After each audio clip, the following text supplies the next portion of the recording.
Welcome to the Happier and Healthier podcast. I'm your host, Maria Marlowe, and this is a place where we don't rely on good luck or good genes for our health and happiness, but rather we create it with our thoughts and our actions each and every single day. Each week, I'll bring you a thought or a guest that will help you live your happiest and healthiest life. Are you ready? Some of you may not know this, but the whole reason that I got into nutrition in the first place is because when I was growing up, I had really, really bad acne to the point that I didn't even want to go out of the house. My acne really is what drove me crazy, and I had tons of other health problems, but I really didn't care about the other ones, or I wasn't interested in solving them. It was the acne that really upset me the most and really affected me on so many different levels. Like, people can say that it's sort of skin deep, but I think it really goes much deeper than that. And if you're someone that has acne or has struggled with acne, you understand that it also affects your self-confidence. It also affects how you show up in the world. And for me personally, it made me want to hide. I didn't want anyone to see me. I would literally skip school. I would cancel going out with my friends. I just didn't want the world to see me when my skin was broken out. And because of that, I really missed out on a lot of things. So if you're someone who is struggling with acne now, the good news is it's typically a temporary affliction. And as long as you figure out what's causing it, you can take the steps to reverse it and get rid of it and have clear skin. Today, we're going to talk about the 5 most common diet and lifestyle triggers for acne. But before we get into those, I just want to share a little bit of my story and hopefully offer you a little bit of hope. So I started getting acne really, really bad around the age of 16. It first started with a pimple here and there, and then it was a couple pimples here and there, and then it was like every time one pimple went away, another 3 popped up, and I felt like I was playing whack-a-mole with Clearasil. That was literally all I would do every morning, every night, is pick at my face and put Clearasil on it, put toothpaste on it to try and dry them out. I also used to use that apricot scrub that was super duper harsh, is still super duper harsh and so bad for your skin, but I used to try and scrub the pimples away. I tried everything over the counter to make my acne go away. I literally would just buy out the CVS. That didn't work. So then my mom took me to a dermatologist, and the dermatologist prescribed some sort of prescription acne medication, a topical one.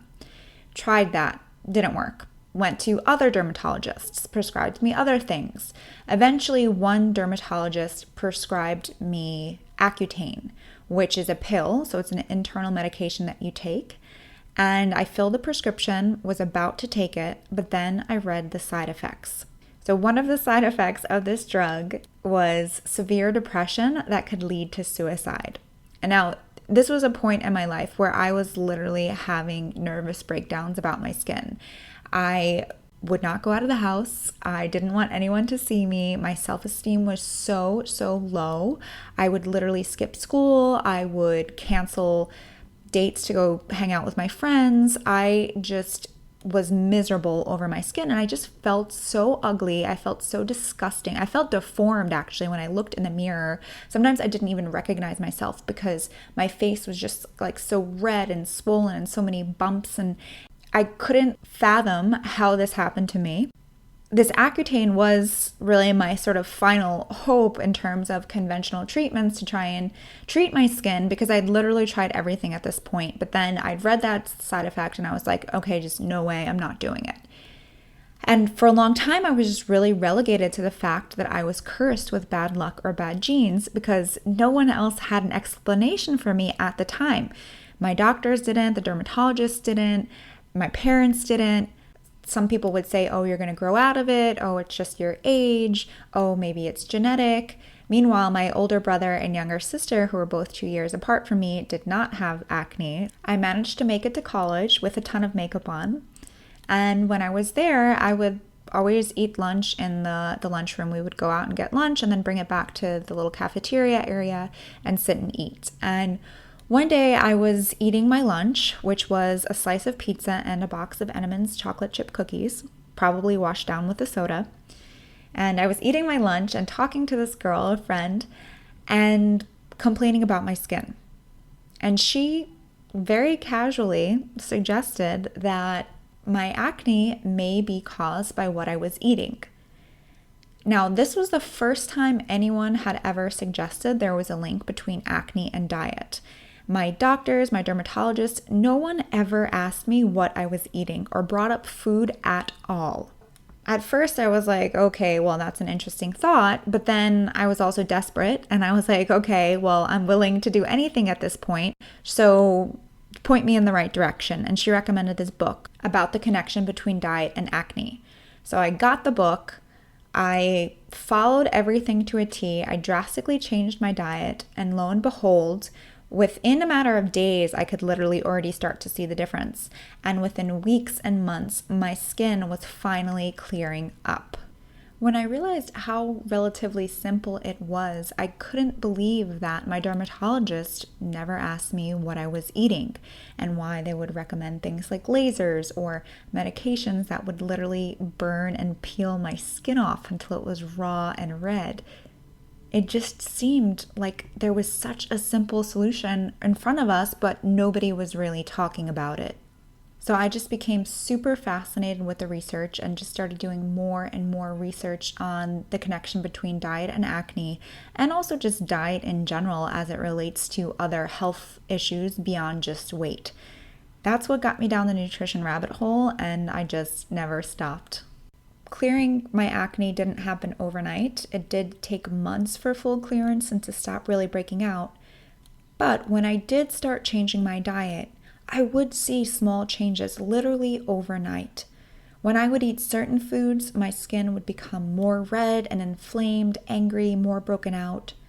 And then when I'd eat other foods, my skin would be less inflamed, less red. The acne would start going down. And I could literally see this overnight. All right, so now let's jump into 5 of the most common causes of acne. You could have one of these causes, you could have multiple of these causes. For every person, it's going to be a little bit different. And what causes acne for me may not necessarily cause it for you, and vice versa. So just keep that in mind. So first and foremost, diet plays a huge, huge role in 2 ways. So 1, what you are eating, and 2, what you're not eating. Both of these things are super important when it comes to acne. So first, what you are eating. Certain foods promote inflammation in the body, and they can also promote inflammation of our skin, aka acne. That includes things like sugar, any sort of refined sugar, any sort of refined product in general that's high glycemic is going to cause inflammation. Dairy, wheat, meat, and refined vegetable oils are some of the most common and widespread culprits of inflammation. If you're cooking with light olive oil or canola oil, vegetable oils, throw them out. If you have a ton of packaged and processed foods in your house, probably throw those out too. And you want to start eliminating these foods that are common acne triggers and are associated with inflammation. With the exception of meat, I would say it's probably a good idea to remove these foods from your diet in general, just for your general and overall health. These foods have all been associated with a wide range of different health problems, and so I think the healthiest diet is one that excludes them. In the case of meat, it does cause acne or trigger breakouts in some people, not in others, and it could just be a sort of temporary thing. You might have some digestive issues at the time, so it's not something you necessarily need to take out of your diet forever, but in this initial phase where you're just trying to get a hold of your acne, it could be good to avoid it and just see if it makes a difference, and then eventually try adding it back in. Acne can also be caused by what you're not eating. So research has found that there are certain nutrients that people who have acne are commonly deficient in. The 4 nutrients that have been well researched in this regard are vitamin A, zinc, chromium, and omega-3. Now, you don't have to be deficient in all of them to have acne. You could just be deficient in one of them, and that could still cause acne. So, for example, with zinc, studies starting in the 70s showed that zinc levels are low in people with acne, especially those with more severe acne, and that when they added zinc back into the diet, it was helpful in reducing the acne. Another area to think about when it comes to acne is your digestion. If your digestion is compromised, you will probably have acne. And if you have acne, your digestion is probably compromised. It's very common to have gas and bloating and constipation and similar digestive issues when you have acne. You may not be absorbing nutrients as well as you could be if your digestive system is compromised. So in that case, even if you are eating all the healthy foods, you're not necessarily absorbing all the nutrients from those healthy foods. So in addition to changing your diet, improving your diet, you also really want to make sure that you're improving your digestion. And by taking out the inflammatory foods and adding in more gut nourishing foods, that is definitely going to help, but you're probably going to need a little extra support. So I do recommend a high quality probiotic. Now, the research on probiotics and acne go back to the 60s, if you can believe it.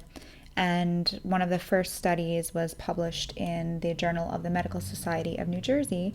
And there were 300 participants with acne. They were given probiotics, and results indicated that 80% of the participants saw a dramatic reduction in acne in just 1 week from taking the probiotic supplement.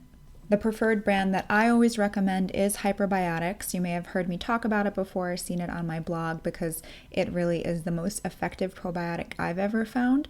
So if you want to read more about it, I have tons of info on it on my site.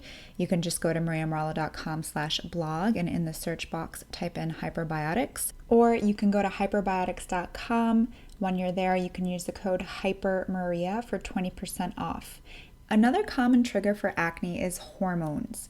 Breaking out around your period is sort of this thing that everyone jokes about or everyone knows or thinks is just a fact of life, but it doesn't actually have to be. If you break out specifically around your period, it can be because your hormones are not balanced. If everything's balanced, you can go through an entire month without breaking out at all. And hormonal acne is not just limited to that time around your period. You could have hormonal acne at any point in the month, again, if your hormones are not balanced. If you have acne that's really concentrated around your mouth and chin and jawline, that is typically a sign that you have more hormone-induced acne. So there are a few different hormones that can really be the culprit for this. So one is testosterone, and this is associated with that cystic type acne, particularly around the mouth and the jaw.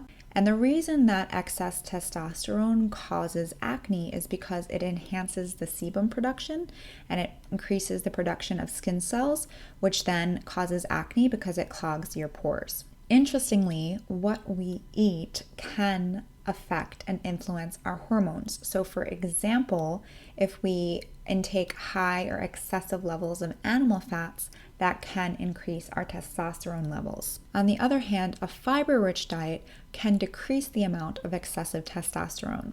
So our food really does play a part.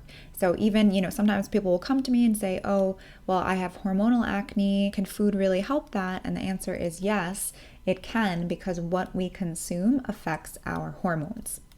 Another hormone that's commonly associated with acne is IGF-1.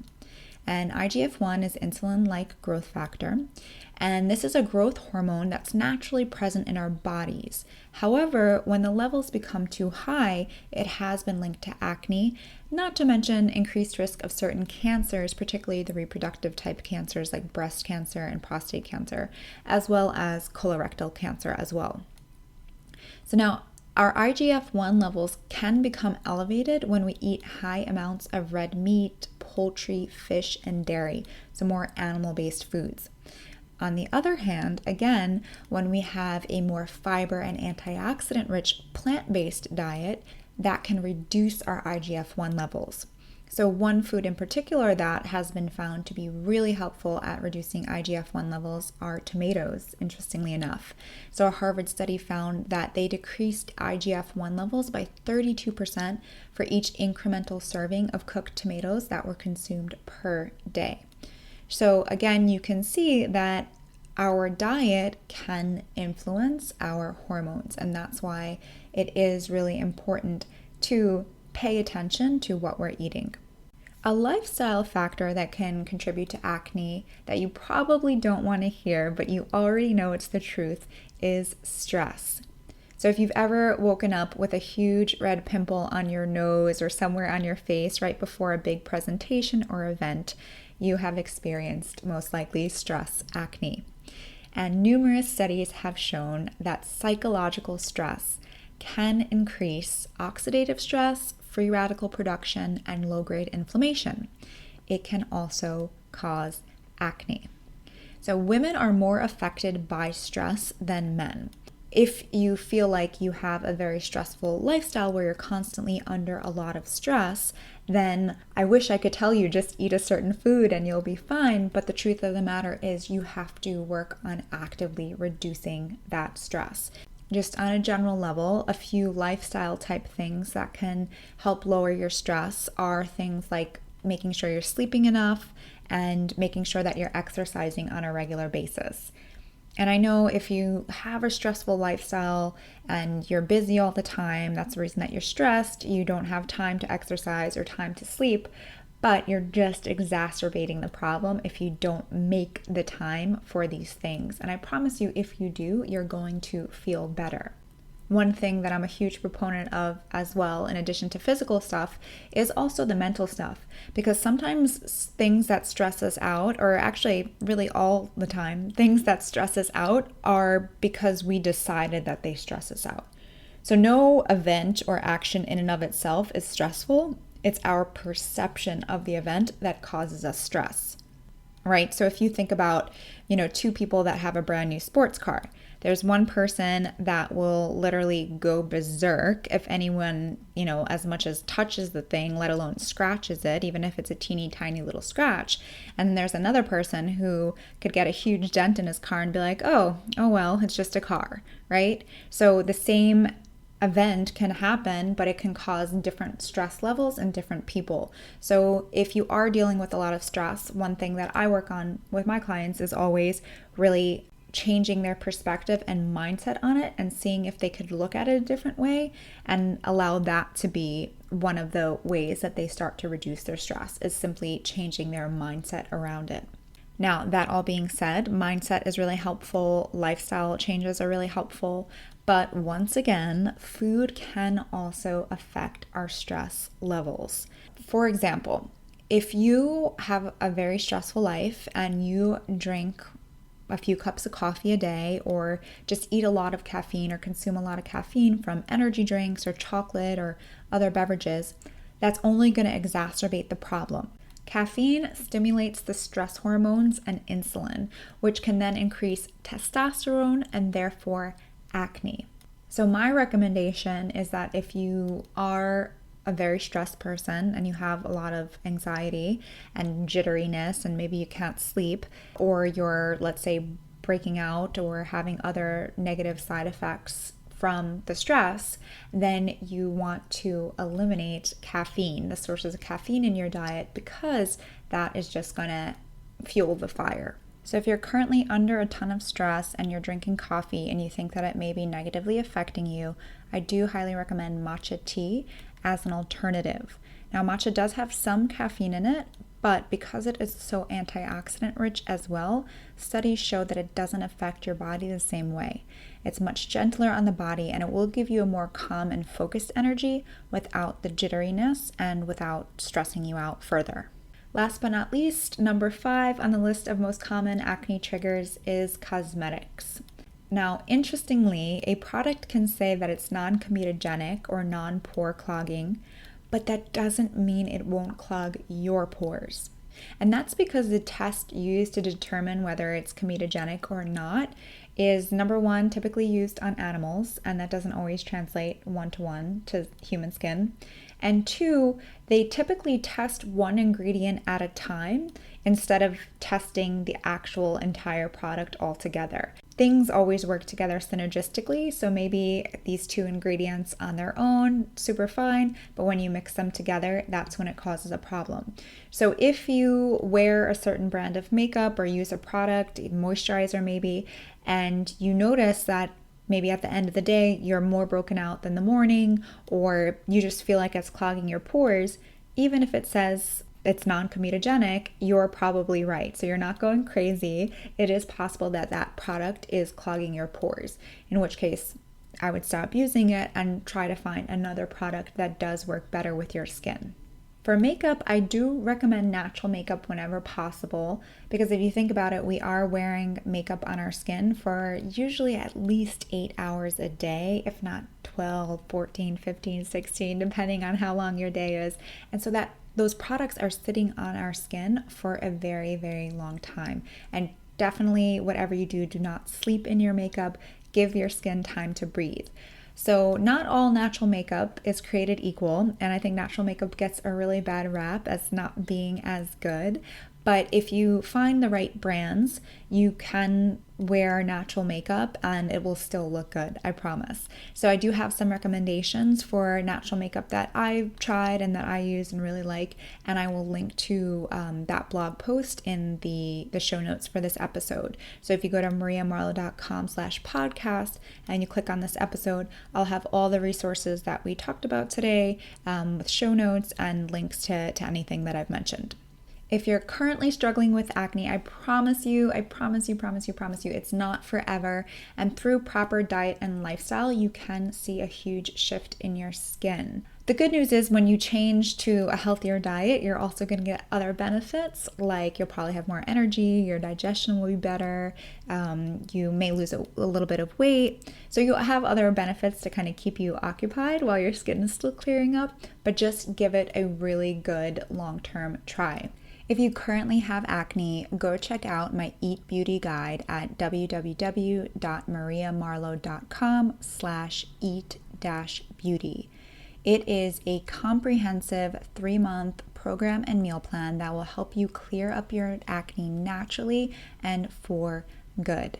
It's super effective. There are a ton of testimonials on there so you can see the before and afters of how it works. No matter what is causing your acne, whether it's food, diet, digestion related, hormone related, stress related, this guide will give you the exact steps to follow in order to start reversing your acne. The guide goes through the topics that we talked about today in more depth and mentions studies and research that you can see. There's also quizzes in there that are going to help you pinpoint which acne triggers are causing your acne, and then it will give you very clear instructions on what exactly to do about it to reverse it. I wish something like this existed when I was dealing with acne, but now it does. So hopefully this will save you a lot of time and struggle and frustration and money even, because you don't need to spend all this money on lasers or prescription medications or crazy things. You can treat your acne naturally through food and diet. I talked about a lot of actionable things that you could do today, but the biggest, most important thing that I think I can share with you is not to let your acne hold you back, and not to feel like you're ugly or you're less than, or that you can't do things because you have acne and missing out on things, missing out on photos and events. Don't let acne do that to you, and don't let it torment you or break you down or make you sad. Acne is a blessing in disguise because it's alerting you that something's not right inside. And then it's up to you to figure out what's causing it and then to make the changes that are going to nourish your skin and nourish your body. Thanks for tuning in this week. If you enjoyed and got value from this episode, I'd be so grateful if you can take just 1 minute to leave an honest review on iTunes, as that will help us reach more people and get incredible guests on the show. To say thank you, email a screenshot of your review to info@mariamarlowe.com and we'll send you a free 3-day healthy eating sugar detox meal plan. After each and every episode, I encourage you to come say hi on Instagram at Maria Marlowe, that's MariaMarlowe, or in the private Happier and Healthier podcast group on Facebook. In both of these places, we can continue the conversation about today's episode, so come and share what you think. If you want more, you can also head to mariamarlowe.com, where you'll find tons of healthy recipes, meal plans, and resources to help you live your healthiest and happiest life. Lastly, if there's someone you know who'd enjoy this podcast, make their day, and mine, and send it to them now. Until next time, don't forget, health and happiness are a choice. Our thoughts become our reality, so make sure you're thinking up a masterpiece.